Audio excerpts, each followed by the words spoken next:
hello ছাত্ৰ ছাত্ৰীসকল কেনে আছা তোমালোক আজিৰ ভিডিঅ'ত আমি আৰম্ভ কৰিব বিচাৰিছো ক্লাস 5 ইংৰাজীৰ লেসন নম্বৰ 1 যাৰ নামটো হৈছে all thing bright and beautiful ছাত্ৰ ছাত্ৰীসকল এই ভিডিঅ'ৰ জৰিয়তে আমি এই যেটো লেসন আমাৰ all thing bright and beautiful এই লেসনটোৰ আটাইবোৰ এক্টিভিটিজ আমি আলোচনা কৰিম তোমালোকে ভিডিঅ'টো মন দি চাবা যদি ভিডিঅ'টো চাই ভাল লাগে তেন্তে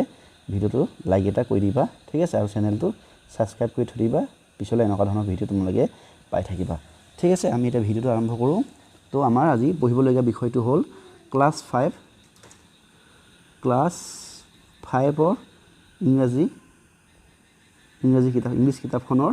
লেসন নম্বৰ 1 এক নম্বৰ পাঠ যাৰ নামটো হৈছে all things bright and beautiful all things bright and beautiful এইটো এটা কবিতা হয় ঠিক আছে তো এই ইয়াৰ অৰ্থটো হৈছে অল থিংছ মানে সকলো বস্তু থিংছ মানে বস্তু ৰে অল মানে সকলো বস্তু ব্ৰাইট মানে হৈছে উজ্জ্বল হয় না এণ্ড বিউটিফুল ব্ৰাইট এণ্ড মানে আৰু বিউটিফুল মানে ধুনীয়া মানে সকলো বস্তু উজ্জ্বল আৰু ধুনীয়া বুলি কৈছে ঠিক আছে তাৰ এই টাইটেলটো থকা এটা আমি কবিতা এটা পঢ়িম ঠিক আছে এটা কবিতাটো পঢ়াৰ আগতে ইয়াতে তলতে এটা কিবা দিছে আমাক দিছে let's learn some new word and their meaning আমাক তলত কিছুমান নতুন শব্দ দিছে তাৰ আৰু অৰ্থবোৰ আমাক শিকিব কৈছে ঠিক আছে আমি চাওচোন কি কি শব্দ দিয়া আছে ইয়াতে এই প্ৰথমতে দিয়া আছে ওয়ান্ডাৰফুল মানে কৈছে যে ভেৰি গুড প্লিজেন্ট অৰ এনজয়েবল ওয়ান্ডাৰফুল অৰ্থটো হৈছে ভেৰি গুড মানে বহুত ভাল প্লিজেন্ট মানে বৰ আনন্দময় আৰু এনজয়েবল মানে ফুৰ্তি কৰা মানে এনজয় কৰা বুলি কয় যে ঠিক আছে গ্ৰেট মানে হৈছে লাৰ্জ গ্ৰেট মানে হৈছে ডাঙৰটো কি বুলি কয় গ্ৰেট বুলি কয় লাৰ্জ মানে ডাঙৰ ঠিক আছে ক্ৰিয়েচাৰ্ছ অৰ্থটো ইয়াতে লিখা আছে a living things that can move around তাৰ মানে ক্ৰিয়েচাৰ্ছ মানে হৈছে লিভিং থিংছ মানে জীৱন্ত বস্তু যিটো নেকি মুভ এৰাউণ্ড মানে ঘূৰি ফুৰিব পাৰে সেইটো কথা কৈছে তো হেয়াকে আমি কি ক'ম ক্ৰিয়েচাৰ্ছ বুলি ক'ম ওয়াইজ মানে হ'ল জ্ঞানী মানুহ able to make sensible decision যিবোৰ মানে জ্ঞানী মানুহ মানে যিবোৰ মানে জ্ঞানৰ কথা জানে আৰু যিবোৰ মানে ডিসিশন মানে হৈছে সিদ্ধান্ত এইবোৰ সেন্সিবল মানে বৰ সক্ৰিয় মানে সংবেদনশীল মানে ডিসিশন সিদ্ধান্ত ল'ব পৰা মানুহ ঠিক আছে টাইনি মানে হৈছে বহুত সৰুটো টাইনি বুলি কয় ভেৰি স্মল ইন সাইজ মানে বহুত অতি সৰু মাত্ৰাক আমি কি বুলি ক'ম টাইনি বুলি ক'ম আৰু ব্ৰাইট মানে ফুল অফ লাইট মানে হৈছে উজ্জ্বল পুৰা উজ্জ্বল হোৱা পোহৰেৰে গঠিত ঠিক আছে এইখিনি আছিলে কিছুমান নতুন শব্দ যিবোৰ আমি পাইছোঁ এই ক্লাছত পাইছোঁ আৰু এইবোৰৰ অৰ্থ আমাক ইয়াতে লিখিত হৈছে ঠিক আছে এইখিনি পঢ়িলোঁ এতিয়া আমি কবিতালৈ যাম এই কবিতাটো হৈছে নামটো হৈছে all things bright and beautiful ঠিক আছে আমি এটা এই কবিতাটো আমি সুৰ লগাই পঢ়িব চেষ্টা কৰিম ঠিক আছে তাৰপৰা এই কবিতাটো আমাৰ একশ্যন কৰি গাব পাৰি তো একশ্যন কৰি গোৱাৰ আমাৰ এটা ভিডিঅ' এটা আছে আমাৰ বিদ্যালয়ৰ ছাত্ৰ ছাত্ৰীয়ে গাইছে সেইখিনি মই এবাৰ এইটো কবিতাটো পঢ়ি দিয়াৰ পাছতে তোমালোকে ভিডিঅ'টো এটা লগাই দিম তোমালোকে এবাৰ চাই ল'বা আৰু আমাৰ ছাত্ৰ ছাত্ৰীয়ে যেনেকৈ একশ্যন কৰি গাইছে তোমালোকে তেনেকৈ একশ্যন কৰি গাবলৈ চেষ্টা কৰিবা তেতিয়া তোমালোকৰ এই কবিতাটো মুখস্থ হ'বলৈ বৰ সহজ হ'ব ঠিক আছে এইটো মানে সুৰ লগাই আৰু একশ্যন কৰি গাইছে দেই ঠিক আছে মই এটা সুৰ লগাই পঢ়ি দিছোঁ তোমালোকে পিছত ভিডিঅ'টো চাই ল'বা ঠিক আছে মই পঢ়ি দিছোঁ কবিতাটোৰ নাম all things bright and beautiful ঠিক আছে all things bright and beautiful all creatures great and small all things wise and wonderful the Lord God made them all its little flower that opens its little bud that sing he made their glowing colors he made their tiny wings ঠিক আছে আকবাৰ গাড়ী নেকি all thing bright and beautiful all creatures great and small all thing wise and wonderful the Lord God made them all its little flower that opens its little bud that sings he made their glowing colors he made their tiny wings ঠিক আছে তোমালোকে এনেকৈ গাবলৈ চেষ্টা কৰিবা কবিতাবোৰ কি হয় তোমালোকে যদি সুৰ লগা যদি গাবলৈ চেষ্টা কৰা তেতিয়া কি হয় আমাৰ কবিতাবোৰ বহুত সহজে মনত থাকে যদি সুৰ নলগাকৈ যদি সিধা আমি যদি পঢ়োঁ all thing bright and beautiful এনেকৈ যদি পঢ়ি গৈ থাকোঁ তেতিয়া মুখস্থ হ'বলৈ অকণমান জটিল হয় যদিও কেতিয়াবা মুখস্থ হৈ যায় নোহোৱা নহয় বাৰু কিন্তু মানে সুৰ লগাই পঢ়িলে মানে বেছি সহজে আমাৰ মুখস্থ কৰিবৰ কাৰণে ভাল হয় গতিকে তোমালোকেও এনেকৈ মই যেনেকৈ গাইছোঁ তেনেকৈ তোমালোকেও সুৰ লগাই গাবলৈ চেষ্টা কৰিবা লগতে এতিয়া সুৰ লগাৰ লগতে যদি একশ্যন কৰা তেতিয়াতো আৰু বেছি মনত থাকিব গতিকে আমাৰ ওচৰত একশ্যন কৰা ভিডিঅ' এটাও আছে আমাৰ স্কুলৰ ছাত্ৰ ছাত্ৰীয়ে একশ্যন কৰি গাইছে সেইটো ভিডিঅ'টো মই এতিয়া লগাই দিম তোমালোকে এই ভিডিঅ'টো চাই ল'বা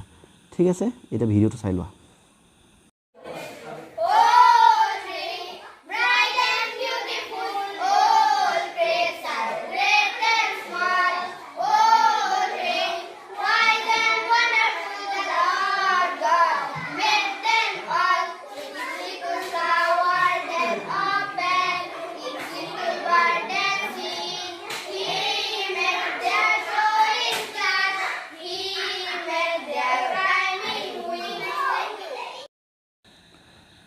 ঠিকে আছে ছাত্ৰ ছাত্ৰীসকল তোমালোকে ভিডিঅ'টো চালা ভিডিঅ'টো চাই কেনেকুৱা পালা তোমালোকে পাৰিলে কমেণ্ট বক্সত জনাই দিবা হা এতিয়া আমি যাওঁ কবিতাটো যে আমি পঢ়িছোঁ এই কবিতাটো পঢ়াটো আমি ইয়াৰ অৰ্থটো আমি বুজি লওঁ ঠিক আছে যাৰ নামটো আছিলে all thing bright and beautiful মই কৈছোঁৱে যে all thing bright and beautiful মানে হ'ল সকলোবোৰ বস্তু উজ্জ্বল আৰু ধুনীয়া ঠিক আছে আমি কবিতাটো পঢ়োঁ আৰু তাৰ অৰ্থবোৰ বুজিবলৈ চেষ্টা কৰোঁ দেই all thing bright and beautiful তাৰমানে সকলোবোৰ বস্তু উজ্জ্বল আৰু ধুনীয়া বুলি কৈছে all creatures great and small সকলোবোৰ ক্ৰিয়েচাৰ্ছ মানে কি আছিলে ক্ৰিয়েচাৰ্ছ মানে এইবোৰ বস্তু সেইবোৰ জীৱন্ত বস্তু যিবোৰে ঘূৰি ফুৰিব পাৰে সেইটোৱে কৈছে যে সেই বস্তুবোৰ কি কৈছে গ্ৰেট ডাঙৰ আৰু কি হৈ গৈছে সৰু ঠিক আছে আমাৰ যিবোৰ বস্তু জীৱন্ত বস্তু সেইবোৰ কি হয় কিছুমান ডাঙৰ হয় কিছুমান সৰু হয় সেই বুলি কৈছে all thing wise and wonderful সকলো বস্তু ৱাইজ মানে কি আছিলে ৱাইজ মানে আছিলে জ্ঞানী ঠিক আছে ৱাণ্ডাৰফুল মানে হৈছে বঢ়িয়া বা ভাল হয়নে তো সকলো বস্তু কি কৈছে জ্ঞানী হয় আৰু ভাল হয় বুলি কৈছে the lord god made them হ'ল আৰু এই সকলোবোৰক কোনে বনাইছে সকলোবোৰক বনাইছে গড মানে ভগৱান লৰ্ড গড মানে আমি যে ভগৱান বুলি কওঁ যে এই ভগৱানে এই সকলোবোৰ বস্তু বনাইছে ঠিক আছে next it's little flower that open যেতিয়া প্ৰতিটো মানে সৰু ফুলৰ কলিয়ে পাহি মেলে বুলি কৈছে দেই ঠিক তেনেকৈ যেতিয়া ইটছ লিটল বাৰ্ড ডেট চিং যেতিয়া সৰু চৰাই যেতিয়া মাতে গান গায় মানে কান্দে তেতিয়া কৈছে he made their glowing colours তেতিয়া এই ফুলৰ যে ৰংবোৰ যে সেই ৰংবোৰ কোনে বনাইছে কৈছে ভগৱানে বনাইছে কৈছে ঠিক তেনেকৈ he made their tiny wings তাৰমানে এই ভগৱানে এই সৰু চৰাইজনীৰ টাইনি মানে সৰু উইংছ মানে পাখি সৰু পাখিটো ভগৱানে বনাইছে তাৰমানে সেইটোৱে কৈছে যে আমাৰ পৃথিৱীত যিমানখিনি যত বস্তু আছে সকলোবোৰ কোনে বনাইছে আমাৰ ভগৱানে বনাইছে আৰু বনোৱা বস্তু সকলোবোৰ উজ্জ্বল আৰু ধুনীয়া সকলোবোৰ মানে গুণী জ্ঞানী কিছুমান ডাঙৰ কিছুমান সৰু এনেকৈ কৈছে আৰু ঠিক আছে মই তোমালোকৰ লগতে ইয়াতে এটা কথা সংযোগ কৰি থৈ দিওঁ এই কবিতাটো কিছু জেগাত এইটো মানে এইটো একচুৱেলি কবিতা বুলি ক'ব নোৱাৰি বাৰু এইটো এক প্ৰকাৰ সেইটো তোমালোকে প্ৰাৰ্থনা বুলি ক'ব পাৰা বহুতে এইটো কিছু জেগাত মানে ইংৰাজী মিডিয়ামত এইটো প্ৰাৰ্থনা হিচাপে গায় ঠিক আছে তোমালোকে হয়তো এইটো ক'ৰবাত চাবা বাৰু ক'ৰবাত দেখিবা বাৰু এনেকৈ যদি মোবাইলে যদি চোৱা হয় তেনেকৈ দেখিবা যে এই কবিতাটো প্ৰাৰ্থনা হিচাপে গোৱা হয় ঠিক আছে সেইখিনি মই তোমালোকক জনাই থৈছোঁ বাৰু কিন্তু আমাৰ ইয়াত যিহেতু আমাক কবিতা হিচাপে দিছে গতিকে আমি এইটো কবিতা হিচাপে পঢ়িছোঁ ঠিক আছে এতিয়া আমি এক্টিভিটিলৈ যাম ঠিক আছে আমাৰ প্ৰথম activity number 1 find out the poem in the word you don't understand look up their meaning in the dictionary 1 is done for you ঠিক আছে তাৰমানে কৈছে যে আমাৰ যে কবিতাটো যে আমি পঢ়িছোঁ এই পঢ়িটো যদি কিবা যদি বুজি পোৱা নাই এই শব্দটো বুজি নোপোৱা শব্দটো লিখি পিনি এইটো আমি ডিকশ্যনেৰীত চাই পিনি উত্তৰটো লিখিব হৈছে আৰু তোমালোকে জানা ডিকশ্যনেৰী মানে কি যদি নাজানা মই কৈ দিছোঁ ডিকশ্যনেৰী মানে হ'ল এনেকুৱা এখন কিতাপ য'ত মানে শব্দৰ অৰ্থবোৰ লিখা থাকে ধৰি লওক তোমাৰ যেনে বুক ঠিক আছে ধৰি লওক তুমি বুক মানে কি নাজানা তো বুক মানে কিতাপ হয়নে নহয় তো এই বুক মানে কিতাপ বুলি মানে কিতাপ বুলি লিখা থাকিব মানে এই বুকৰ অৰ্থটো লিখা থাকে তেনেকুৱা ধৰণৰ কিতাপটোকে আমি কওঁ ডিকশ্যনেৰী ঠিক আছে তো এতিয়া চোৱা এটা দি দিছে আমাক যে গ্ৰেটটো যদি তোমালোকে ডিকশ্যনেৰী যদি চোৱা তাৰ অৰ্থটো কি বুলি পাবা তোমালোকে ইংৰাজীতে লিখি দিছে আৰু গ্ৰেটৰ অৰ্থ কি হ'ব লাৰ্জ মানে ডাঙৰ বিগ মানে ডাঙৰ ভেৰি গুড মানে ভাল গ্ৰেট শব্দটো কি হয় কিহৰ অৰ্থ হয় ডাঙৰো বুজায় আৰু কেতিয়াবা ভেৰি গুড বহুত ভালো বুজায় ঠিক আছে ঠিক তেনেকৈ আৰু এটা শব্দ লওঁ মই চোৱা তোমালোকে এইটো কবিতা পঢ়ি ল'বা যিটো বুজি নাপাবা এই শব্দটো ইয়াত লিখি পিনি ডিকশ্যনেৰী চাই পিনি উত্তৰটো ইয়াতে মানে অৰ্থটো লিখিবা মই ইয়াত উদাহৰণস্বৰূপে মই লৈছোঁ ইয়াতে লিটল এই শব্দটো লৈছোঁ তাৰমানে মই ধৰি লৈছোঁ আৰু এই শব্দটো মই বুজি পোৱা নাই গতিকে ইয়াক মই লিখি দিলোঁ ইয়াত তলতে এনেকৈ লিটল বুলি লিখি ল'ম তাৰপৰা অৰ্থটো আমি মোক চাম ডিকশ্যনেৰীত যদি চাওঁ এতিয়া আমি কি পাম মই এতিয়া চোৱা হয় মই চালোঁ বাৰু এতিয়া চোৱা ডিকশ্যনেৰীৰ অৰ্থটো কি হ'ব লিটল মানে সৰু তো ইয়াক যদি খবৰ সৰুটো কি ক'ব যায় স্মল বুলি কয় হয়নে নহয় আৰু কি বুলি কয় টাইনি বুলি কয় তো তোমালোকে ডিকশ্যনেৰীতে স্মল টাইনি তেনেকৈ পাবা ঠিক আছে বা ইয়াৰ জেগাত যদি লিটলৰ জেগাত বেলেগ যদি শব্দ যদি বুজি পোৱা নাই সেইটো চাবা ইয়াতে লিখিবা লিখি পিনি অৰ্থটো লিখি দিবা ঠিক আছে এইটো আছিল আমাৰ এক্টিভিটি নাম্বাৰ 1 নেক্সট গৈছোঁ আমি activity number 2 fill in the blanks with the correct word from the poem কবিতাত দিয়া কবিতাটো চাই মিনি তলৰ এইবোৰ খালি ঠাই আমাক পূৰ কৰিব কৈছে ঠিক আছে ইয়াতে অপচন দিয়া আছে উত্তৰ দিয়া আছে উত্তৰ তিনিটা দিয়া আছে তাৰে যিকোনো এটা শুদ্ধ হয় যিটো শুদ্ধ হয় এটোকে আমাক ইয়াত বহাব কৈছে তো কি প্ৰথমটো কি কৈছে যে all thing days and beautiful কি আছিলে all thing bright and beautiful হয়নে নহয় লাইট ব্ৰাইট গ্ৰেট আছে উত্তৰটো কি ব্ৰাইট হ'ব গতিকে আমি ইয়াতে লিখিম bright and beautiful it's little flower that's কি হ'ব অ'পেন হ'ব হয়নে নহয় ডেটছ অ'পেন তোমালোকে অ'পেনত এনেকৈ ৰাইট চিন দিব পাৰা এই ব্ৰাইটত ৰাইট চিন দিব পাৰা ঠিক আছে গড মেড দেয়াৰ টাইনি কি হ'ব ৰিংছ হ'ব নে ষ্টিং হ'ব নে উইংছ হ'ব হয়নে নহয় কবিতাটো ভালকৈ পঢ়িবা তাতে লিখা আছে এইবোৰ ঠিক আছে এইটো হ'ব উইংছত ৰাইট চিনটো দি দিবা হৈ গ'ল এয়া আছিল আমাৰ এক্টিভিটি নাম্বাৰ 2 নেক্সট আমি যাম activity number 3 let's see how much you have understand the poem চাওঁ যে তুমি মানে কবিতাটো কিমান বুজি পালা ঠিক আছে আমি কবিতাটো আমি বুজিলোৱে ইয়াতে পঢ়ি চাওঁ write the names of 2 small creatures দুটা জীৱন্ত বস্তু সৰু জীৱন্ত বস্তু নাম ক'ব কৈছে কবিতাৰ পৰা কি আছিলে ইয়াতে আনচাৰটো মই এতিয়া লিখি দিম চাবা মোৰ ওচৰত যিহেতু জেগা নাই গতিকে মই ইয়াতে লিখি দিম আনচাৰ বুলি সৰুকৈ লিখি দিম তোমালোকে এইটো বহি লিখি ল'বা দেই বা য'ত হ'লেও লিখিলেও হ'ব ইয়াতে মই আনচাৰটো লিখি দিছোঁ এটা আনচাৰটো কি হ'ব দ্য টু অকণমান একগাত ভৰাই দিওঁ ন টু স্মল এইখিনি ঠিক কৰোঁ ন দ্য টু স্মল ক্ৰিয়েচাৰ্ছ আৰ কি আছিলে কিবা আছিলে চৰাই আৰু ফুল আছিলে ফ্লাৱাৰ এণ্ড বাৰ্ডছ ঠিক আছিলে হ'ব এইটোৱে হ'ব তোমালোকৰ আনচাৰ ঠিক এইটো তোমালোকে চাই লিখি ল'বা এইটো অকণমান মই ঠিক কৰি লিখি দিছোঁ বাৰ্ডছ ঠিক নেক্সট কুৱেশ্যন নাম্বাৰ বিটো চাওঁচোন he made their glowing colours who is he in this line তেওঁ বোলে তেওঁভাগৰ এই মানে ফুলৰ বোলে গ্ল'য়িং মানে উজ্জ্বল মানে ধুনীয়া কালাৰটো ৰংটো বোলে বনাইছিলে কৈছে এইটো কাৰ কথা কৈছে এইটো কোনে বনাইছিলে ভগৱানে বনাইছিলে তো এইটো আনচাৰ লিখিব লাগিব এনেকৈ আনচাৰ বুলি কৈ ইয়াতে লিখিবা যে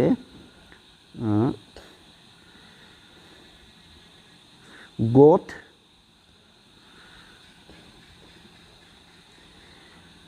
is made their glowing colors এনেকৈ লিখিলে হ'ব নতুবা তুমি এনেকৈ লিখিব পাৰিবা ৰ'বা দেই হু is he in the design এনেকৈ লিখিবা দ্য গড ইজ এনেকৈ লিখিলে হ'ব ৰ'বা দ্য গড এনেকৈ লিখে ৰ'বা ঠিক কৈছোঁ the god is he in the কি হ'ব ফল'য়িং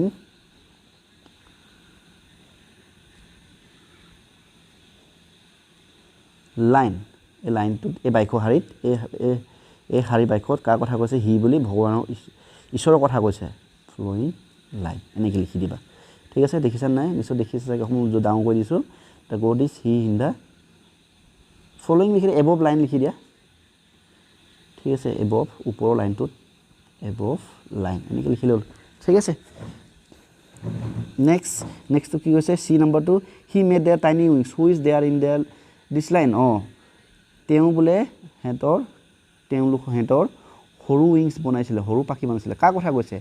কাৰ সৰু পাখি বনাইছিলে চৰাইৰ সৰু পাখি বনাইছিলে কাক বুলি সুধিছে মানে কাক মানে সৰু পাখি বনাই দিছিলে বুলি সুধিছে নাই গতিকে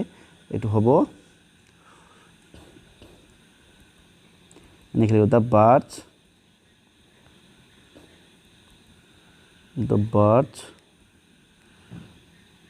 the birds are in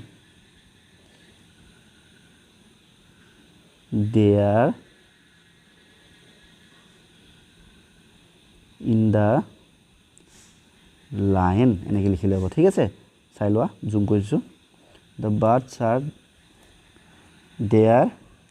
in the line ঠিক আছে লিখিলে মানে কাৰ কথা কৈছে বুলি সুধিছে আৰু চৰাইৰ কথা কৈছে হেতুকে লিখিলো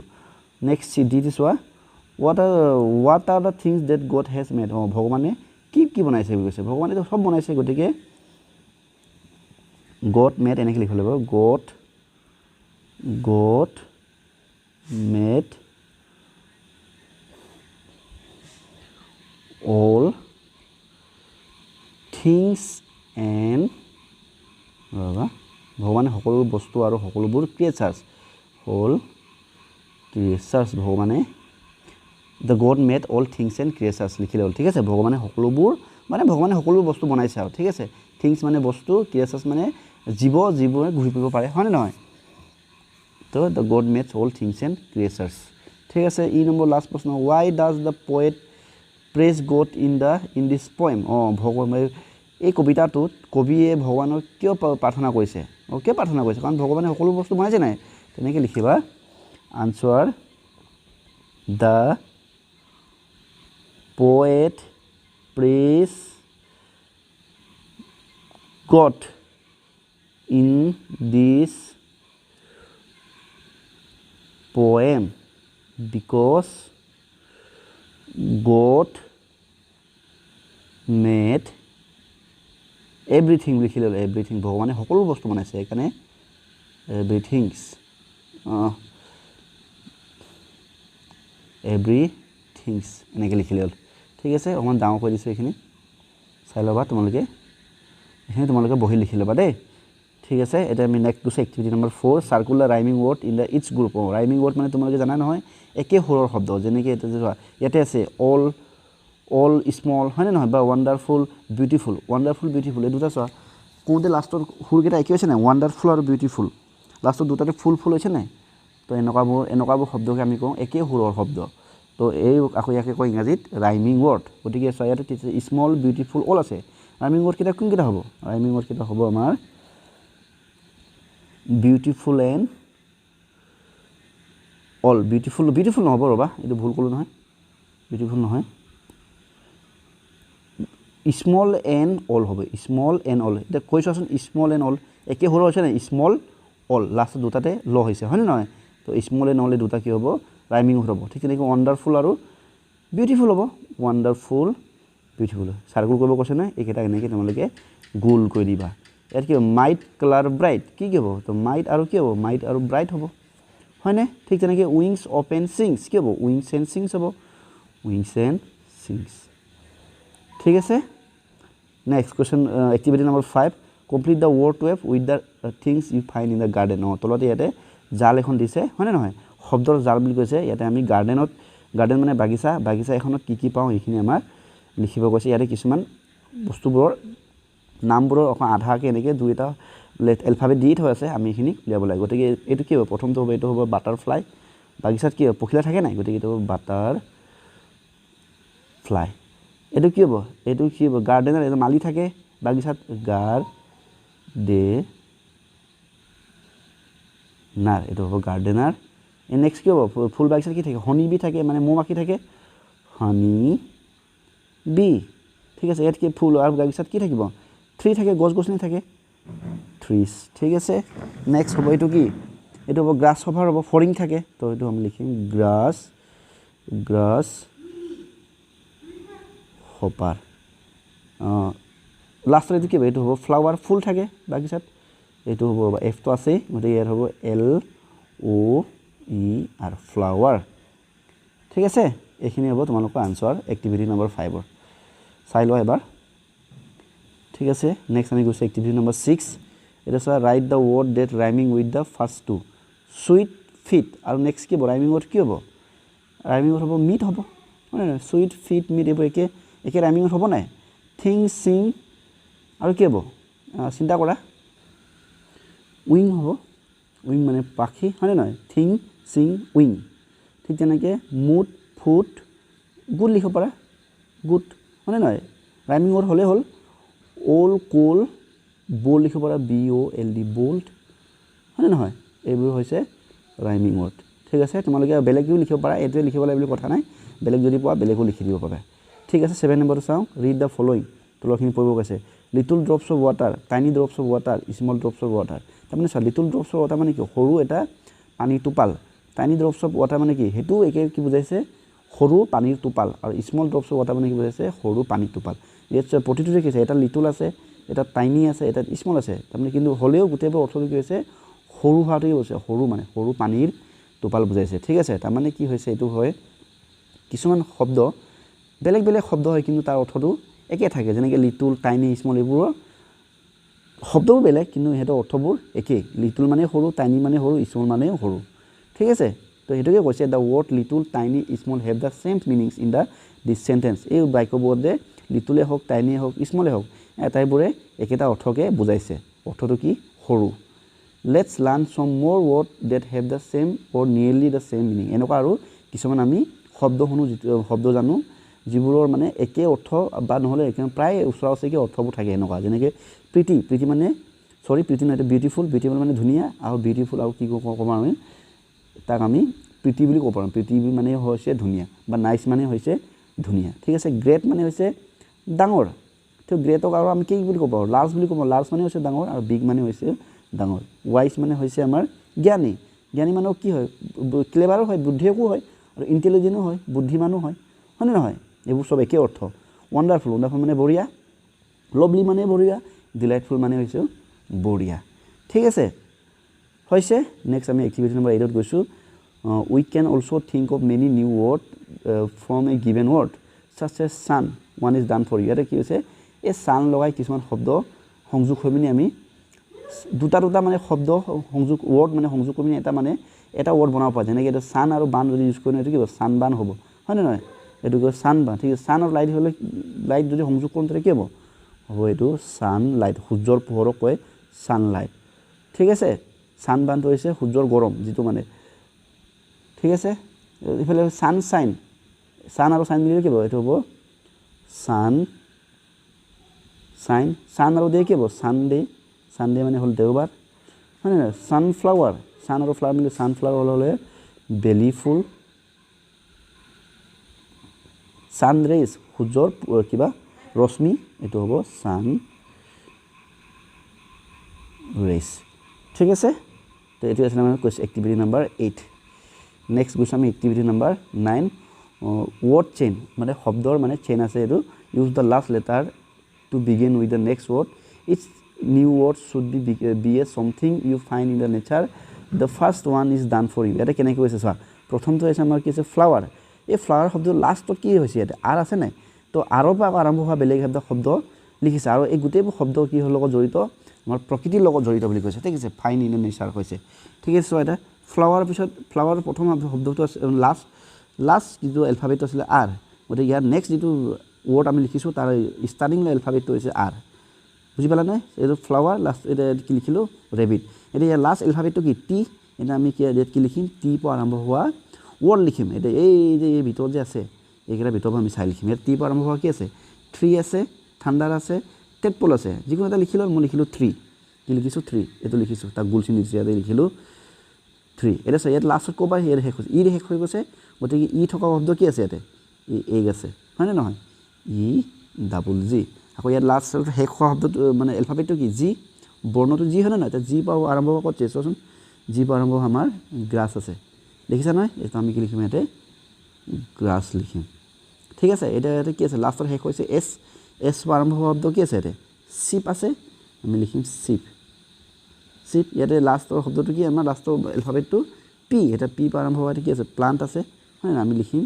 PANT ইয়াতে আকৌ টিটোৰ পৰা শেষ হৈ গৈছে এটা টি পৰা আৰম্ভ হোৱা কি আছে থাণ্ডাৰ আছে আমি লিখিম থ্ৰী লিখিলোঁ এটা আমি লিখিম থাণ্ডাৰ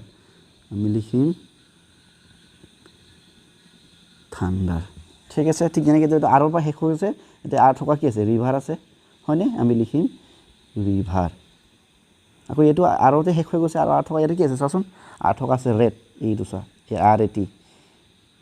ৰেড হয়নে ৰেডটো লিখিলোঁ আকৌ ইয়াতে কি টিৰ শেষ হৈ গৈছে টি থকা এইটো কি আছে টেডপল আছে কি আছে টেডপল এতিয়া আমি লিখিম টেডপল হয়নে এটা আৰু এটা থাকিলে কি ই পৰা শেষ হৈ গৈছে ই পৰা শেষ হোৱা কি ইয়াত কি আছে ই পৰা হোৱা শেষ হোৱা আছে আমাৰ ইগল আছে আৰু এলিফেণ্ট আছে যিকোনো এটা লিখিলে হ'ল তোমালোকে আমি মই লিখি দিম এগল তো ইয়াতে ফিনিছ হৈ গ'ল শব্দৰ জালটো ইয়াতে শেষ হৈ গৈছে ঠিক আছে এইখিনি আমাক কৰিব দিছিলে তোমালোকে নিশ্চয় বুজি পাইছা এইখিনি তোমালোকেও চাই কিতাপত লিখিব পাৰিবা ঠিক আছে নেক্সট আমি যাম activity number 10 practice saying this sentence all aloud এইখিনি আমি জোৰে জোৰে ক'বলৈ চেষ্টা কৰিম দেই I scream you scream all you scream for ice cream ঠিক আছে আইসক্ৰীম মানে মই চিঞৰিছোঁ ইউ স্ক্ৰীম তুমি চিঞৰিছা উই অল স্ক্ৰীম আমি সকলোৱে চিঞৰিছোঁ কাৰ কাৰণে আইসক্ৰীমৰ কাৰণে চিঞৰিছোঁ হয়নে নহয় ice cream you scream and all scream for ice cream ঠিক তেনেকৈ ইফ এ ডগ চুজ চাবা দেই যদি কুকুৰ এটাই যদি জোতাটো যদি চুবাই হু চুজ ডাজ হি চুজ তেনেহ'লে কৈছে যে এই কুকুৰটোৱে বোলে কাৰ জোতাটো বোলে বাছি ল'ব সুধিছে ঠিক আছে শব্দবোৰ অৰ্থ আছে কিন্তু মানে কওঁতে অকণমান টান নিচিনা লাগিছে নাই এইবোৰ যদি একেলগে ক'বলৈ দিগদাৰ হ'ব নহয় if a dog choose who choose does he choose তেনেকৈ মানে ঠিক আছে আই থট কৈছে যে আই থট মই ভাবিছোঁ অফ থিংকিং যে মই ভাবিছোঁ যে থিংকিং অফ থিংকিং ইউ যে মই ভাবিছোঁ যে তোমাৰ কথা ভাবিবৰ কাৰণে মই ভাবিছোঁ বুলি কৈছে বুজি পাইছেনে অৰ্থটো কেনেকুৱা হৈছে যে তোমাৰ কথা ভাবিবৰ কাৰণে মই ভাবিছোঁ বা ভাবিছিলোঁ আই থট মানে ভাবিছিলোঁ ঠিক আছে a big bug bite the black beetle the big bug bite the black beetle মানে হৈছে চোৱা এইটো হৈছে আমাৰ বাঘ এইটো কৈ বাঘ মইতো মানে বাহিৰৰ পৰা আনি লৈছোঁ মইতো ইয়াক কৈ বাঘ এনেকুৱা ডাঙৰ বাঘ এটাই এইটো হৈছে বিটেলছ কামুৰি বুলি কৈছে ঠিক আছে এতিয়া আহিছোঁ এক্টিভিটি নম্বৰ 11 এক্টিভিটি নম্বৰ 11 কৈছে যে this year on earth day you wish to send a greetings card to your friend here is a greetings card for you মানে এই বছৰ ধৰিত্ৰী আৰ্থ ডে মানে ধৰিত্ৰী দিৱসৰ দিনা তুমি তোমাৰ বন্ধুলৈ এখন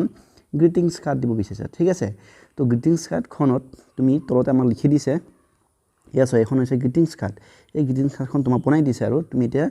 তুমি কালৈ দিবা আৰু কোনে দিছা মানে তুমি তোমাৰ নামটো লিখি দিব লাগে তুমি দিবা নহয় এইকাৰণে গতিকে ফ্ৰম তোমাৰ নামটো লিখিব ফ্ৰমত তোমাৰ নাম আৰু টু লিখিবা তুমি কালৈ দিবা ধৰি লোৱা তুমি তোমাৰ বন্ধু বোলে ৰবিনক দিবা বোলে ঠিক আছে তো কি লিখিবা টু ৰবিন বুলি লিখিবা ঠিক আছে ইয়াতে তাৰপৰা গ্ৰিটিংছ কাৰ্ড কি লিখা আছে চাওঁচোন wish you a very happy and green earth day তোমাক সেউজীয়া ধৰিত্ৰী দিৱসৰ তোমাক শুভেচ্ছা জ্ঞাপন কৰিছোঁ বুলি কৈছে দেই may we all work together to keep our earth clean আমি সকলোৱে মিলি আমাৰ পৃথিৱীখন আমাৰ এই ধৰিত্ৰীখন ধুনীয়াকৈ মানে চাফ চুতৰ ৰখাত আমি একেলগে কাম কৰিম বুলি কৈছে ঠিক আছে ধুনীয়াকৈ চাফা কৰি ৰখাত বুলি কৈছে ফ্ৰম এতিয়া তুমি তোমাৰ নামটো যিয়ে হওক লিখি দিবা এতিয়া মোৰ নাম যদি ধৰি লোৱা মোৰ নামটো মনদীপ গতিকে মই লিখিম ফ্ৰম মনদীপ এনেকৈ লিখি দিম ঠিক আছে এইটো আছিল আমাৰ গ্ৰিটিংছ কাৰ্ড দেই এটা চাবা নেক্সট কি কৈছে we send greetings card on occasion such as the New Year's Day and birthday মানে আমি গ্ৰিটিংছ কাৰ্ডবোৰ সাধাৰণতে কেতিয়া দিওঁ বুলি কৈছে আমাৰ যেতিয়া নতুন বছৰ আহে নতুবা যদি কাৰোবাৰ যদি বাৰ্থডে জন্মদিন যদি আহে complete the greetings card given বিলো wish someone happy new year someone a happy new year you may choose word given into the box you may also use a word for more than once চাফা এই তলতে এখন greetings card আছে এখন মানে অধৰুৱা হৈ আছে ঠিক আছে এই অধৰুৱাখন তোমালোকে তলত দিয়া এই শব্দবোৰ এইবোৰ ব্যৱহাৰ কৰি পিনি পূৰ কৰিব কৈছে ঠিক আছে তো এটা কি লিখা উইচিং ইউ এ কি হ'ব wishing you a happy new year may the year এই বছৰে তোমাৰ কাৰণে ব্ৰিংছ আনিব লাগে কি প্ৰস্পেৰিটি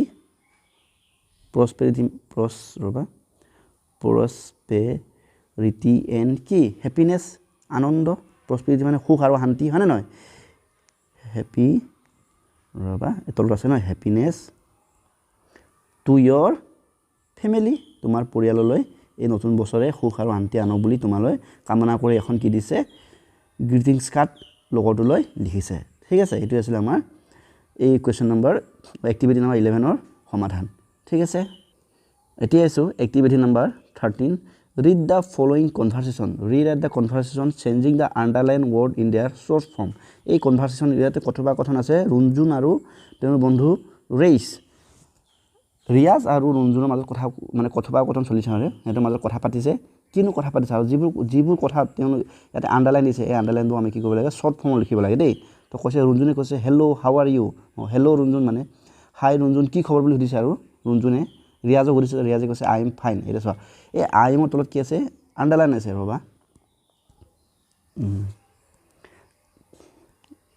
এইটো কি হ'ল ৰ'বা ঠিক আছে নহয় এইটো হ'ব নালাগিছিলে ৰ'বা একমিনিট ঠিক কৰি লৈছোঁ অঁ ঠিক হৈ গৈছে এই কি আছে আই এমৰ তলত চোৱা এইটো চোৱা আই এমৰ তলত কি আছে আণ্ডাৰলাইন আছে গতিকে আই এমৰ শ্বৰ্ট ফৰ্মটো কি হ'ব তোমালোকে অলৰেডি ক্লাছ 3 আৰু 4ত পাইছে যে মানে যিকোনো ৱৰ্ডৰ কিছুমান ৱৰ্ডৰ আমি শ্বৰ্ট ফৰ্ম লিখিব যেনেকৈ এইটো আই এমটো আমি কি লিখিব পাৰোঁ আই এমৰ জেগাত কি লিখিব আই কমা এম হ'ব আই কমা এম মানে কি বুজায় আই এম গতিকে এই আণ্ডাৰলাইনৰ উত্তৰটো কি হ'ব আই এম এইটো কি হ'ব আই কমা এম ঠিক আছে can you hold the bag for me ৰঞ্জনে কৈছে তুমি মোৰ কাৰণে বেগটো ধৰিব পাৰিবানে তে ৰিয়াজে কৈছে চৰি আই কেনট অ' নাই মই নোৱাৰোঁ বুলি কৈছে ইট ইজ হেভি এইটো বোলে বৰ গধুৰ বুলি কৈছে তো কেনটৰ শ্বৰ্ট ফৰ্মটো কি হ'ব কেনটৰ এইটো কেনটৰ তলত আণ্ডাৰলাইন আছে গতিকে শ্বৰ্ট ফৰ্মটো হ'ব CNN কেন এন কমা টি কেনট তাৰপৰা ইটিছৰ শ্বৰ্ট ফৰ্মটো কি আছিলে ইটছ আছিলে আই টি কমা এছ এইটো আছিলে উত্তৰ ঠিক আছে কেনটৰ শ্বৰ্ট ফৰ্ম হ'ব কেন এইটো আৰু ইটিজৰ শ্বৰ্ট ফৰ্ম হ'ব I T comma S it's heavy ঠিক আছে এইটোৱে হৈছে শ্বৰ্ট ফৰ্ম শব্দৰ শ্বৰ্ট ফৰ্ম ঠিক আছে নেক্সট আমি এইছোঁ activity number 14 complete the following you may choose word given in the box rewrite the complete sentence ঠিক আছে ইয়াতে কৈছে যে চাবা দেই মানে এই বাক্যখিনি সম্পূৰ্ণ কৰিব কৈছে ইয়াতে খালী ঠাই দিছে নহয় সম্পূৰ্ণ কৰিম ইয়াতে এই বাকচত থকা এই শব্দবোৰ ব্যৱহাৰ কৰি আমাক সম্পূৰ্ণ কৰিব কৈছে ফুড ইজ টু ইট পানী আমি ভাত আমি খাদ্য আমি খাওঁ ৱাটাৰ ইজ টু কি হ'ব পানী আমি খাওঁ চোৱা অসমীয়াত যদি কওঁ খাওঁ বুলি কওঁ ভাতো খাওঁ পানী খাওঁ কিন্তু ইংৰাজীত ফুড টু ইট হয় আৰু ৱাটাৰটো কি হ'ব ড্ৰিংক মানে পানী খোৱাটো কি কয় ড্ৰিংক বুলি কয় তো ৱাটাৰ ইজ টু কি হ'ব এইটো হ'ব ৱাটাৰ ইজ টু হ'ব ড্ৰিংক আমি লিখিব লাগিব ৱাটাৰ ইজ টু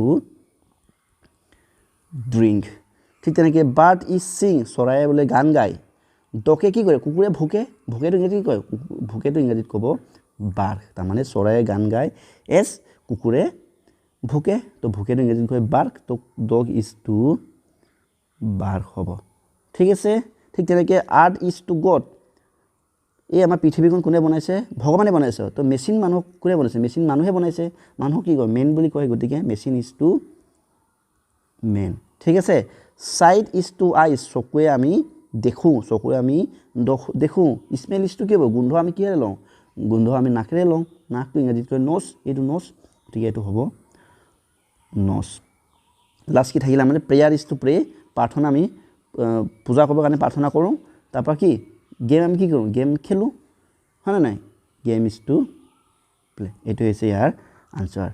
ঠিক আছে নেক্সট 50 নম্বৰটো চোৱা right to word ending with the MB ইয়াতে দুটা ৱৰ্ড দিয়া আছে থাম ডাম্প আৰু দুটা লিখিব আৰু MB থকা শব্দ কি হ'ব আমি লিখিব পাম্প লিখিব PUMP পাম্প হয়নে নহয় পাম্প তাৰপৰা কি লিখিব পাৰোঁ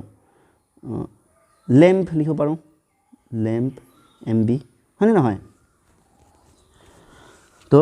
আমি ইয়াতে দুটা দিয়া আছিল আমি দুটা লিখিলোঁ লাষ্টত য'জনী M আৰু B শেষ হোৱা ঠিক আছে এইটো পাম্প মানে পাম্প যে আমি দিওঁ যে চাইকেলৰ পাম্প ভৰাওঁ এইটো পাম্প বুলি কয় আৰু লেম্প মানে এইটো হৈছে ভেড়া ছাগলী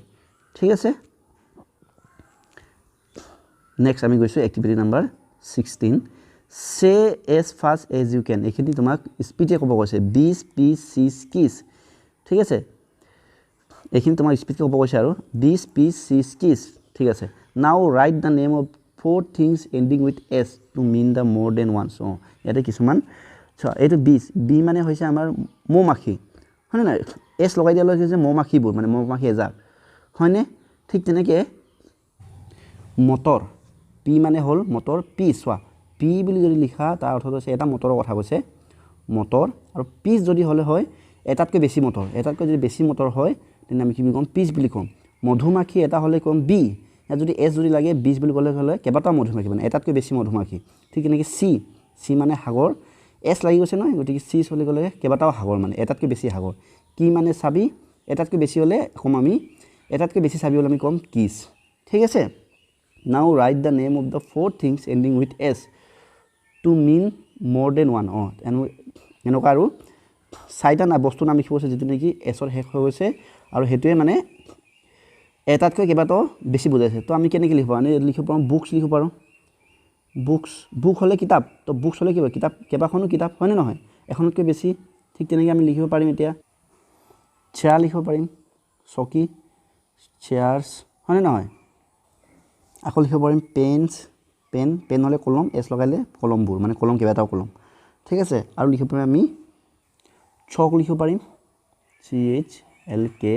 চক মানে যেটো চক মাতি আমাৰ এছ লাগিলে কি হ'ব কেবাটাও চক ঠিক আছে এনেকৈ তোমালোকে চাইটা যিকোনো চাইটা তোমালোকেও লিখি দিবা মই এটা চাইটা লিখিলো ঠিক আছে নেক্সট আমি এক্টিভিটি নাম্বাৰ 17 ত গৈছো complete the following by using and but so or therefore ইয়াতে কিছুমান কেছে খালি ঠাই আছে খালি ঠাইবোৰ আমি এন মানে আৰু বাট মানে কিন্তু সো মানে গতিকে দেয়াৰফৰ মানে হৈছে গতিকে ঠিক আছে এই কিটা ব্যৱহাৰ কৰিবে আমি এইখিনি শব্দ আমি এইখিনি মানে খালি ঠাইবোৰ ফুল কৰিব লাগে হোপ দা গ্ৰাসহপাৰ এই তোমালোকে যে ক্লাস 4 যে পাইছিলা দা এন 10 গ্ৰাসহপাৰ বুলি লেসনটা পাইছিলা যে সেই লেসনটো কথা ইয়াতে আছে দেই হোপ এজন কোন আছে এটা ফৰিং গ্ৰাসহপাৰ তো কি হ'ব আৰু ফৰিং আৰু পৰুৱা হ'ব তো আৰু জায়গাত কি লিখিম আমি এন এটো হ'ব এন ফৰিং আৰু পৰুৱা এন্ড তাৰ নামটো আছিল any hope spend all time singing N কি হ'ব সিঙ্গিং এন নাচি গান নাচ গান কৰি পাৰ কৰিছিলে সিঙ্গিং এন ডান্সিং কিন্তু এনি কি হ'ব এনিয়ে কাম কৰি পাইছিল গতে এটো কিন্তু এনিয়ে নাচ গান ভাল নাপায় হি এনিৰে কাম কৰি ভাল পাইছিল গতে কি বাট হ'ব তাই মানে কাম কৰি ভাল পাইছিল গতে কি but Annie loves to work all the time Annie was busy in summer so গতিকে কি so Hope did not meet her এনিয়ে গৰমৰ দিনত বহুত ব্যস্ত আছিল হেকাৰণে হে গতিকে হোপে এনিক লগ কৰিব নোৱাৰিলে বহুত বিগ ৰবা এটো কি হ'ব বহুত বিগ এন বাট সো আছিল ন এটো বিগ এন স্মল হ'ব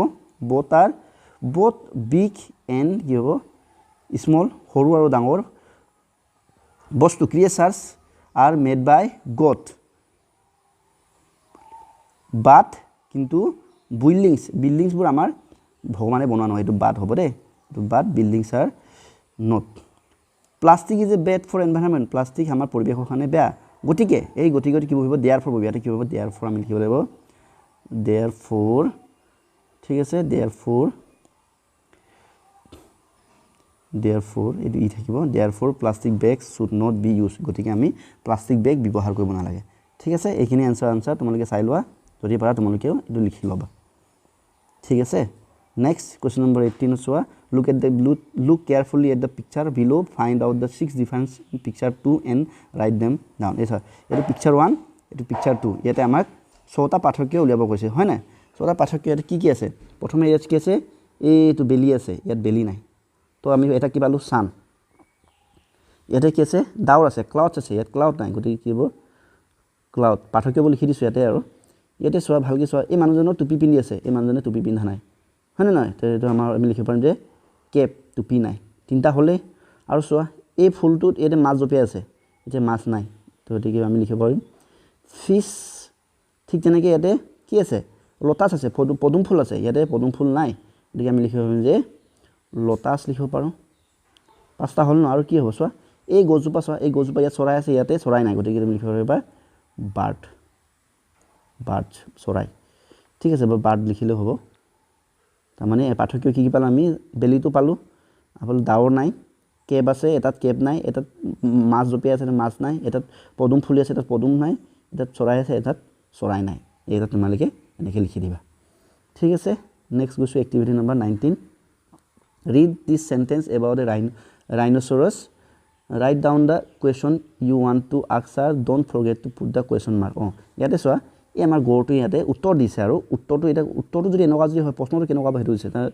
কেনেকুৱা হ'ব এইটো লিখিব কৈছে তো সোৱা আই এম ৰাইনো মানে এই গৰতে কৈছে মই ৰাইনো তেনেহলে প্ৰশ্নটো কি হ'ব লাগিব তুমি প্ৰশ্নটো হ'ব লাগিব তুমি কোন তো কি হ'ব হু আৰ ই হ'ব তুমি কোনটো ইংৰাজীত কি কয় হু আৰ ইউ আমি কি দিব লাগিব লাষ্টত প্ৰশ্নবোধক চিনটো দিব লাগিব হু আৰ ইউ তেতিয়া এই গৰতে উত্তৰ দিছে যে আই এম ৰাইনো থাকছে তাপা কথাই আকৌ গৰে কি বুলি উত্তৰ দিছে আই লিভ ইন কাজিৰঙা তাৰ মানে মই কাজিৰঙাত বাস কৰো তেন্তে প্ৰশ্নটো কি হ'ব লাগিব যে তুমি ক'ত বাস কৰা তো এটা কি where do you live তুমি ক'ত বাস কৰা এটা আমাৰ প্ৰশ্নবোধক চিন তো উত্তৰ হ'ব আই লিভ ইন কাজিৰঙা ঠিক আছে আকৌ উত্তৰ কি কৈছে যে I eat plant and grass মই গছ আৰু বন খাওঁ গছৰ পাত আৰু বন খাওঁ বুলি কৈছে আৰু বন দুবৰি বন খাই বুলি কৈছে হয় না তেতিয়া প্ৰশ্নটো কি হ'ব লাগিব তুমি কি খোৱা কি হ'ব what do you eat তুমি কি খোৱা তেতিয়া উত্তৰ কৈছে যে মই গছ আৰু ঘাঁহ বন খাওঁ ঠিক আছে আই এম 10 years old বুলি কৈছে তোমাৰ তাৰ মানে মোৰ বয়স 10 বছৰ তো প্ৰশ্নটো কি হ'ব লাগিব তোমাৰ বয়স কিমান তো হ'ব লাগিব হাউ old ইউ আৰ তোমাৰ বয়স কিমান হাউ অল্ড ইউ আৰ তো তেতিয়া উত্তৰৰ গড়টোৱে কি বুলি ক'ব আই এম 10 year old মোৰ 10 বছৰ হৈছে বুলি কৈছে ঠিক আছে নেক্সট কৈছে I am crying because I am endangered তাৰমানে কৈছে মই কান্দিছোঁ কাৰণ মই মোৰ প্ৰজাতিটো ধ্বংস হ'ব গৈছে আৰু মোৰ আৰু আমাৰ এই গড় আমি এটা যিকেইটা আছে এইকেইটাই আছোঁ ইয়াতকৈ আৰু বেছি আমাক যদি মাৰি থাকে হত্যা কৰি থাকিলে আমাৰ আৰু এই পৃথিৱীৰ পৰা আমাৰ ইয়াৰ পৰা গড়ে নাইকিয়া যাব যেটা বস্তু হেৰাই বিলুপ্ত হ'ব ধৰে তাক কয় এন্ডেঞ্জাৰ ঠিক আছে তো এতিয়া প্ৰশ্নটো কি হ'ব লাগিব প্ৰশ্নটো হ'ব লাগিব যে হোৱাই আৰ ইউ ক্ৰাইং মানে তুমি কিয় কান্দিছা তো হোৱাই আৰ ইউ ক্ৰাইং তুমি কিয় কান্দিছা তেতিয়া উত্তৰ দিছে আই এম ক্ৰাইং বিকজ মই কান্দিছোঁ কাৰণ আই এম এন্ডেঞ্জাৰ কাৰণ আমাৰ প্ৰজাতিটো বিলুপ্ত হ'বলৈ গৈ আছে ঠিক আছে এতিয়া আহিছোঁ activity number 20 read this paragraph about your state written by class 5 student এই পেৰাগ্ৰাফটো ক্লাছ 5ৰ ছাত্ৰই লিখিছে বুলি কৈছে এইখিনি পঢ়িব কৈছে the name of my state is Assam মোৰ ৰাজ্যখনৰ নাম অসম তাৰপৰা কৈছে যে Assam is a beautiful state অসমখন বৰ ধুনীয়া ৰাজ্য বুলি কৈছে Dispur is the capital of Assam Dispur Assam ৰাজ্যৰ ৰাজধানী Assam is full of beautiful trees and flower আমাৰ অসমখনত একদম পুৰা ধুনীয়া গছ গছনি আৰু ফুলেৰে ভৰি আছে বুলি কৈছে the river Brahmaputra flows through my state মোৰ ৰাজ্যৰ মাজেদি ব্ৰহ্মপুত্ৰ নদীখন বৈ আছে বুলি কৈছে ঠিক আছে animals like tiger elephant wild bird buffalo and deer lives in the forest of Assam তো কি কৈছে আমাৰ অসমৰ হাবিবোৰত কি আছে হাতী বাঘ ঠিক আছে সিংহ হয় নাই মহ হৰিণ গড় আদি এনেকুৱা ধৰণৰ জীৱ জন্তু আমাৰ অসমৰ হাবিবোৰত বা জংঘলবোৰত বাস কৰে বুলি কৈছে ঠিক আছে several birds visit my state during the winter আমাৰ আকৌ ৰাজ্যলৈ বিভিন্ন চৰাই কি হয় ঠাণ্ডা দিনত আমাৰ ইয়াতে পৰিভ্ৰমণ কৰিবলৈ আহে বুলি কৈছে ঠিক আছে আই লাভ মাই ষ্টেট মই মোৰ ৰাজ্যক বহুত ভাল পাওঁ বুলি কৈছে ঠিক আছে ঠিক তেনেকৈ এতিয়া চোৱা now right 5 sentence about your town village গতিকে ওপৰত যেনেকৈ নিজৰ ৰাজ্য অসমৰ বিষয়ে লিখিছে ঠিক তেনেকৈ তুমিও তোমাৰ গাঁও নহ'লে টাউন তোমাৰ যদি গাঁও তেনে গাঁৱৰ বিষয়ে তোমাৰ যদি টাউন হয় তেনে টাউনৰ বিষয়ে লিখিবলৈ কৈছে 5টা লাইন লিখিছে এতিয়া চোৱা মই এতিয়া মোৰ গাঁৱৰ বিষয়ে লিখিম 5টা তোমালোকৰ গাঁৱৰ বিষয়ে মিলাই লিখিবা ঠিক আছে মই লিখিম যেনিবা মাই ভিলেজ নেম ইজ বাঘৰ চুক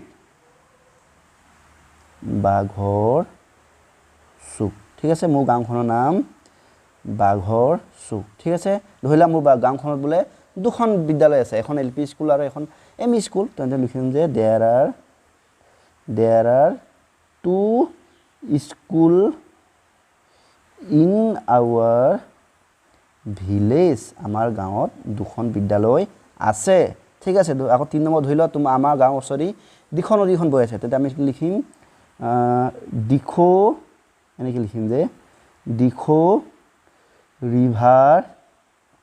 ইজ ফ্ল' নিয়েৰ মাই ভিলেজ মোৰ গাঁৱৰ ওচৰেদি দিখৌ নদীখন বৈ আছে ঠিক তেনেকৈ তাত কি লিখিবা যে তোমালোকৰ গাঁৱত যেনিবা নামঘৰ আছে বা আমাৰ ঘৰত যেনিবা নামঘৰ বোলে 3-4খনমান আছে ধৰি লোৱা আমাৰ চুকে নামঘৰ আছে আৰু গতিকে মই লিখিম যে দেয়াৰ আৰ যে 4খন নামঘৰ আছে there are 4 namghar in my village মোৰ গাঁৱত 4খন নামঘৰ আছে ঠিক আছে ধৰি লোৱা তাৰপৰা নেক্সট আৰু এটা লিখিব পাৰোঁ যে তোমাৰ গাঁওখনৰ গাঁও প্ৰধান তাৰ গাঁওবুঢ়া বুলি কয় যে তেওঁৰ নামটো লিখিব পাৰা যে my head of the our village is নামটো লিখিব পাৰা নহ'লে আৰু বেলেগ কিবা লিখিব পাৰা অন্য কিবা কি লিখিবা ধৰি লোৱা তোমালোকৰ গাঁৱত বোলে বা আমাৰ গাঁৱত বোলে ঢেৰ গছ গছনি আছে তো আমি লিখিব পাৰিম যে ইন মাই এনেকৈ লিখিবা দেয়াৰ আৰ ৰ'বা দেই ওপৰত কেনেকৈ তেনেকৈ লিখোঁ আৱাৰ এনেকৈ লিখিবা our village is full of trees আমাৰ গাঁৱত একদম পুৰা গছ গছনিৰে ভৰি আছে এনেকৈ লিখিলোঁ এতিয়া মই 5টা লিখিলোঁ তোমালোকে নিজৰ গাঁৱৰ বিষয়ে এনেকৈ 5টা লিখিবলৈ চেষ্টা কৰিবা ঠিক আছে 5 শাৰী বাক্য লিখিবলৈ চেষ্টা কৰিবা ঠিক আছে নেক্সট এটো হৈছে না আমাৰ কিমান নম্বৰ এইটো 20 নম্বৰ আছিল এতিয়া আমি আইছো এক্টিভিটি নাম্বাৰ 21 টো কি আছে এটা এক্টিভিটি হয় এক্টিভিটিটো আমি সৰি 21 টো এটা সাধু হয় এই সাধুটো আমি এতিয়া পঢ়িম ঠিক আছে এতিয়া আমি সাধুটো পঢ়ো সাধুটোৰ নাম হৈছে তেনালী ৰামান তাৰ মানে অসমীয়া কৰে এইটো হৈছে তেনালী ৰাম ঠিক আছে তেনালী ৰামৰ সাধু তেনালী ৰামৰ কথা তোমালোকে আগতে শুনিছা সাগে so Tenali Raman was a courtier in king court Tenali Ram কোন আছিল কৈছে যে তেওঁ ৰজাৰ হবাৰ এজন দৰবাৰী আছিল বুলি কৈছে তাৰ মানে এক প্ৰকাৰ মন্ত্ৰী আৰু ৰজাৰ এজন মন্ত্ৰী আছে ৰজাৰ মন্ত্ৰী হবাৰ one day the king got angry with Tenali Raman এদিনাখন কি হ'ল কৈছে ৰজাৰ বুলে তেনালী ৰামৰ ওপৰত বুলে বৰ খং উঠিলে বুলি কৈছে ঠিক আছে the king said তেতিয়া ৰজাই বুলে তেনালী ৰামক ক'লে I don't want to see your face তাৰ মানে মই তোমাৰ চেহেৰাটো আৰু চাব নিবিচাৰো বুলি মানে ৰজাই তেনালী ৰামক ধমকি দিছে don't come to my courtroom তুমি মোৰ ৰাজসভালৈ আহিব নালাগে বুলি মানে দম দিছে আৰু তাৰপৰ কি হৈছে তেনালী ৰাম আকৌ কি হৈছে next day Tenali Raman come with his face cover with a pot এই চিত্ৰটো চাচোন এটা বুজি আছো এইজন হৈছে তেনালী ৰাম তেওঁ পিছদিনাখন কি কৰিছে কৈছে মুখত কি লগাই আহিলে এটা পট মানে কলহ এটা লগাই আনিছে ঠিক আছে তারপর he made 3 holes in the pot মানে এই আৰু এই কলহটো তিনটা ফুটা বনাইছে দুটা ফুটা চকুৰে দেখিবলৈ এটা ফুটা মুখেৰে কথা ক'বলৈ হয় নহয় there was 2 hole for his eyes হেতে কৈছে দুটা ফুটা তা চকুৰ কাৰণে আছিল আৰু and 1 hole for his nose and mouth এটা ফুটা কি আছিল তাৰ মুখ আৰু নাকৰ কাৰণে আছিল কৈছে on seeing Tenali Raman the king said why have you come again and why are you covering your face with pot তেতিয়া ৰজাই আকৌ তেনালী ৰামক দেখি পিনি কৈছে যে তুমি আকৌ মোৰ সভালৈ কিয় আহিছা আকৌ কেনেকৈ আহিলা বুলি কৈছে আৰু মুখত এইবোৰ কি লগাইছা বুলি সুধিছে আৰু কিয় পট লগাইছা মানে কিয় কলহ লগাইছা তেতিয়া তেনালী ৰামানে ক'লে আৰু তেনালী ৰামানে ৰিপ্লাই তেনালী ৰামানে উত্তৰ দিছে যে your majesty Maharaj you said আপুনি কৈছিল যে you don't want to see my face আপুনি কৈছে যে আপুনি মোৰ চেহেৰাটো চাব নিবিচাৰে তাৰ মানে কৈছে যে আপুনি যে কৈছিল যে আপুনি মোৰ চেহেৰাটো চাব নিবিচাৰে হেকাৰণে মই মোৰ চেহেৰাটো কি কৈছো মোৰ চেহেৰাটো মই কলহ লগাই আছো যাতে মানে আপুনি মোৰ চেহেৰাটো দেখা নাপাও বুলি লৈ আনিছে বুলি কৈছে তাপা তেনালী ৰামৰ কথা শুনি পিনি ৰজাই কি the king laughed and said কি তেনালী ৰামৰ কথা শুনি পিনি ৰজাই খুব হাঁহিছে মানে পুৰা মানে হাঁহি উঠি গল মানে তো ইউ আৰ ভেৰি ইন্টেলিজেন্ট কৈছে তুমি বৰ বুদ্ধিয়ক দেই তেনালী ৰাম তুমি বৰ বুদ্ধিয়ক বুলি কৈছে Tenali Raman smile and shed আকৌ তেনালী ৰামে ৰজা কথা শুনি পিনি হাঁহি মিলি কৈছে ধন্যবাদ থ্যাংক ইউ ইয়ৰ মেজেষ্টি ধন্যবাদ মহাৰাজ বুলি ক'লে ঠিক আছে এটো আছিল সাধু ঠিক আছে এতিয়া আমি এটো এই সাধুৰ ওপৰত ভিত্তি কৰি ইয়াতে প্ৰশ্ন কেইটামান আছে এইখিনি প্ৰশ্ন নহয় মানে ইয়াতে ৰিএৰেঞ্জ কৰিব লাগে বাক্যবোৰ সজাব লাগে সেইখিনি আমি এটা কৰিম দেই এইটো activity number 22 rearrange the following sentence to complete the story তলৰ এই যে বাক্যবোৰ আছে এইবোৰ মানে সাধুটোৰ মতে প্ৰথমৰ পৰা শেষলৈকে মানে ঊৰ্ধ্বক্ৰমত সজাই দিব লাগে প্ৰথমে কৈছে Tenali Raman come to the king court with his face cover Tenali ৰামে মুখখনত কলহ লগাই আহিছিলে মানে কভাৰ কৰি আনিছিলে the king asked Tenali Raman not come to the his court ৰজাই তেনালী ৰামক তাৰ মন্ত্ৰীসভা মানে ৰাজসভালৈ আহিব মানা কৰিছিলে king was impressed by Tenali Raman intelligent ৰজাটোৱে তেনালী ৰামৰ বুদ্ধিৰ প্ৰতি আকৰ্ষিত হৈছিল কৈছে the king recognize Tenali Raman thought his face was covered ৰজাই গম পাইছে যে তেনালী ৰামৰ মুখখনত কভাৰ লগাই থোৱা আছে বুলি কৈছে এটা প্ৰথম কোনটো হ'ব কোৱাচোন প্ৰথমটো হ'ব এইটো এই বিটো হ'ব প্ৰথম এইটো হ'ব 1 নম্বৰ মানে প্ৰথমে ৰজাই কি কৈছিলে তেনালী ৰামক আৰু মন্ত্ৰীসভাত আহিব নালাগে বুলি ৰাজসভাত আহিব নালাগে বুলি ধমকি দিছিলে হয় না নহয় নেক্সট কি হ'ব নেক্সট তাৰপিছত কি কৈলে মুখখনত কভাৰ লগাইলে গতিকে এইটো হ'ব 2 নম্বৰ Tenali Raman come to king court with face cover মুখখন কভাৰ কৰি এইটো 2 নম্বৰ হ'ব ঠিক আছে তোমালোকে এইটো বহুত ধুনীয়াকৈ সজাই লিখি দিবা আৰু হেতু হ'ব এইটো 3 নম্বৰ হ'ব তাৰ ৰজাই এইটো চিনি পালে ৰজাই যে গম পালে যে তেনালী ৰামে মুখখনত কভাৰ কৰি আছে 3 নম্বৰ হ'ব আৰু 4 নম্বৰ এইটো হ'ব ৰজাই তেনালী ৰামৰ এই বুদ্ধিটোৰ প্ৰতি কি হৈছিল আকৰ্ষিত হৈছিল এইটো হ'ব 4 নম্বৰ ঠিক আছে আমাৰ এই বিটো হ'ব 1 এইটো হ'ব 2 এতিয়া তুমি সজাই লিখিবা না প্ৰথমে কোনটো লিখিব লাগিব বিটো লিখিব লাগিব তাৰপা এটো লিখিব লাগিব তাৰপা ডিটো লিখিব লাগিব তাৰপা সিটো লিখিব লাগিব ঠিক আছে এতিয়া আমাৰ last activity number 23 role play এইটো মানে এটা মানে নাটক আৰু তো try to enact the history in your classroom মানে তোমালোকৰ নিজৰ শ্ৰেণী কোঠাতে এই যে হিষ্টৰীটো মানে এটো মানে তোমালোকে নাটক কৰিব কৈছে বুলি কৈছে দেই play the roles of the king and Tenali Raman at your own dialogue লাষ্টত দুটামান ডায়লগ নিজৰে ব্যৱহাৰ কৰিব কৈছে আৰু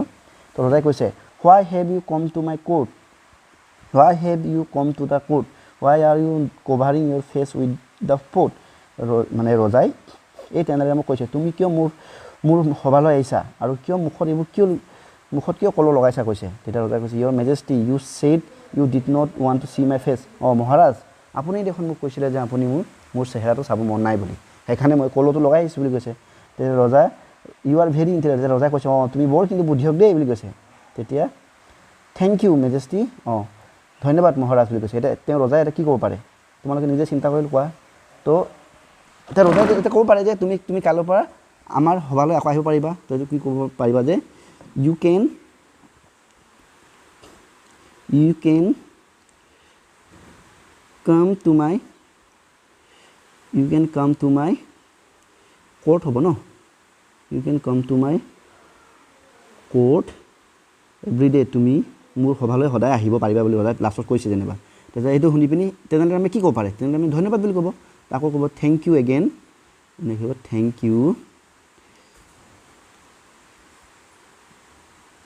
you again majesty again your majesty ঠিক আছে তো এইখিনি তোমালোকে নিজে বনাই লিখিলে হ'ল মই এতিয়া বনাই লিখিছোঁ আৰু যে লাষ্টত কৈছে যে মানে যিহেতু তাৰ বুদ্ধিৰ প্ৰতি আকৰ্ষিত হ'ল নে নাই আকৃষ্ট হ'ল সেইকাৰণে ৰজাই ক'লে আৰু তুমি তেন্তে কাইলৈৰ পৰা মোৰ সভালৈ আকৌ আহিব পাৰিবা বুলি কৈছে আৰু তেনেহ'লে আমি ধন্যবাদ দিছে আৰু